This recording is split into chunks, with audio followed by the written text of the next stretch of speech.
A számos természetközeli hobbi, de különösen a bushcraft esetén mindig rengeteg szó esik arról, hogy milyen felszerelést is vegyen az ember.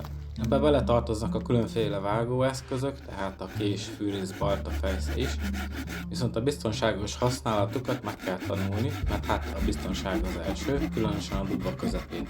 Úgyhogy ebben a videóban a biztonságos fűrész használatról lesz szó.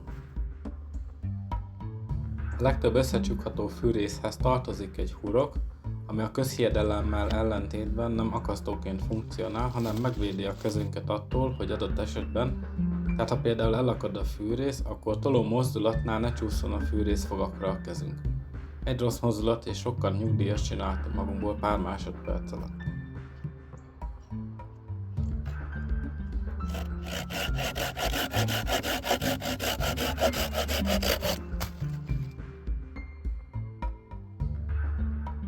Ha a fűrész nem akar belekapni a fába, össze-vissza csúszkál, ugrál, akkor a hüvelykujjunkkal meg tudjuk támasztani a fűrészlapot.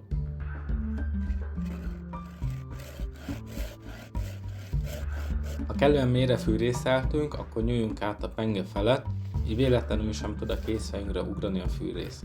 Lábunkkal pedig álljunk ki a penge síkjából, hogy az esetlegesen kiugró fűrész még véletlenül se sértse meg a combunk belső oldalát, ahol ugye az artériák futnak. Így minden testrészünk biztonságban lesz.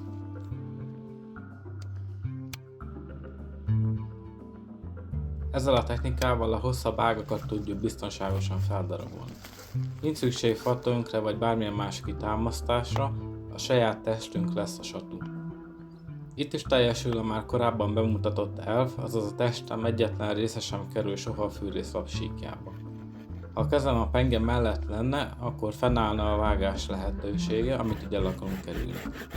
Itt egyébként a bal kezemmel egyrészt kicsit feszítem az ágat, hogy stabil maradjon, másrészt elfele húzom egy kicsit, így nem fog a fűrész beszorulni a fába, sem pedig alul eltörni.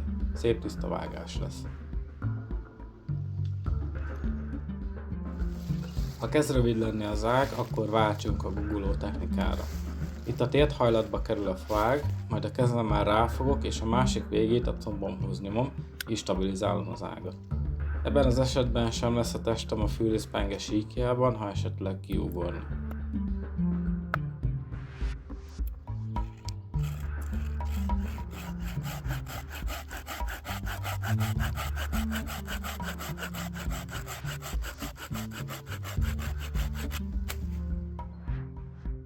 Ha már olyan rövid a fa, hogy nem tudom a combomhoz sem szorítani, akkor nyúljunk át a penge felett és fogjuk meg a fát, így a térdhajlattal együtt stabilan meg tudjuk fogni.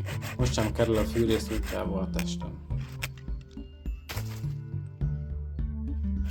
Végezetül, ha ilyen módon fűrészelünk, akkor álljunk ki a penge síkjából. Semmiképpen se fűrészeljünk a lábaink között, mert itt futnak az artériák.